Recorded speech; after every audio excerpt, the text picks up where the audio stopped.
warahmatullahi wabarakatuh. Apa kabar kalian santri-santriwan kelas 10? Semoga dalam pembelajaran online ini kita dimudahkan dalam melakukan aktivitas kita sehari-hari, serta kita diberikan kesehatan, umur panjang, serta dimudahkan dalam melakukan kegiatan kita sehari-hari. Amin ya rabbal alamin. Nah, sebelum masuk ke bahan materi yang sudah saya sampaikan kemarin, maka saya akan memperjelas lagi materi atau memperdalam lagi materi yang kemarin sudah saya sampaikan, yaitu yang tentang masalah kebutuhan manusia. Oke, selanjutnya adalah yang pertama adalah standar kompetensinya dulu akan saya sampaikan, yaitu memahami permasalahan ekonomi dalam kaitannya dengan kebutuhan manusia, kelangkaan serta sistem ekonomi.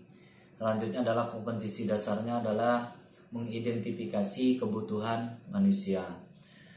Indikatornya ada 4, yaitu mendeskripsikan pengertian kebutuhan, mengidentifikasi bermacam-macam kebutuhan manusia.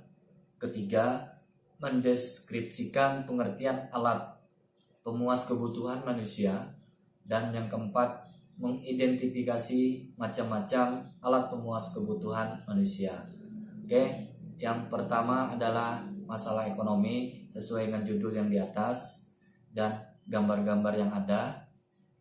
Apa itu masalah ekonomi? Jadi masalah ekonomi itu adalah kesenjangan antara kebutuhan manusia yang tidak terbatas dengan alat pemuas kebutuhan yang terbatas. Jadi kalau berbicara tentang kebutuhan manusia, apa sih kebutuhan manusia itu? Kebutuhan manusia itu adalah hasrat yang timbul dalam diri manusia yang jika tidak terpenuhi dapat mempengaruhi kelangsungan hidupnya. Jadi kebutuhan itu harus dibedakan dengan keinginan. Apa itu keinginan? Keinginan adalah hasrat yang timbul dalam diri manusia yang jika tidak terpenuhi tidak mempengaruhi kelangsungan hidup. Jadi antara kebutuhan dan keinginan itu harus dibedakan. Oke. Selanjutnya adalah macam-macam kebutuhan dilihat dari intensitasnya. Macam-macam kebutuhan dilihat dari intensitasnya itu ada 3. Pertama, kebutuhan primer, kebutuhan sekunder, dan kebutuhan tersier. Kebutuhan primer itu adalah kebutuhan pokok utama yang harus dipenuhi oleh manusia. Seperti apa itu? Pangan, sandang, papan. Detailnya adalah makanan, minuman, pakaian, dan tempat tinggal. Selanjutnya adalah kebutuhan yang kedua adalah kebutuhan sekunder. Kebutuhan sekunder itu adalah kebutuhan pokok yang kedua setelah terpenuhi kebutuhan pokok pertama. Seperti apa kebutuhan sekunder itu? Adalah telepon, alat transportasi atau angkutan umum, dan pendidikan. Itu adalah kebutuhan pokok yang kedua. Sedangkan kebutuhan pokok yang ketiga adalah kebutuhan pokok itu adalah tersier. Artinya kebutuhan tersier ini adalah kebutuhan barang mewah. Tidak semua manusia bisa memenuhi kebutuhan ini. Hanya orang-orang tertentu saja yang bisa memenuhi kebutuhan ini. Itulah 3 pokok kebutuhan manusia, primer, sekunder, dan tersier, dilihat dari intensitasnya. Oke, kita lanjutkan. Yang selanjutnya adalah macam-macam kebutuhan dilihat dari waktu. Dilihat dari waktu itu ada terbagi 2. Yang pertama kebutuhan sekarang dan kebutuhan yang akan datang. Oke, kita bahas yang pertama dulu.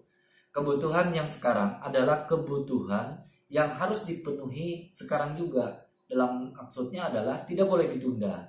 Contohnya apa? Contohnya ketika kita sakit, maka kita harus cepat-cepat minum obat. Ketika kita lapar dan haus, maka kita harus makan dan minum. Jangan ditunda. Kalau ketika kita menunda, maka akan mengakibatkan fatal. Itu kebutuhan yang sekarang. Selanjutnya adalah kebutuhan yang akan datang. Kebutuhan yang akan datang adalah kebutuhan yang pemenuhannya dapat dilakukan di masa yang akan datang. Artinya tidak mendesak dan tidak harus sekarang. Seperti apa contohnya? Menabung. Ketika kita tidak bisa tahun ini membeli sesuatu sesuai dengan keinginan kita, maka kita boleh menabung. Ketika uangnya sudah cukup, maka bisa kita lakukan pada saat uang kita sudah cukup. Itu dua kebutuhan dilihat dari dua kebutuhan, macam-macam kebutuhan dilihat dari waktu. Mungkin ini dulu yang dapat saya sampaikan tentang kebutuhan manusia. Insya Allah minggu depan kita sambung tentang permasalahan ekonomi. Kita bahas lebih mendalam lagi tentang permasalahan ekonomi. Kurang lebihnya saya mohon maaf. Assalamualaikum warahmatullahi wabarakatuh.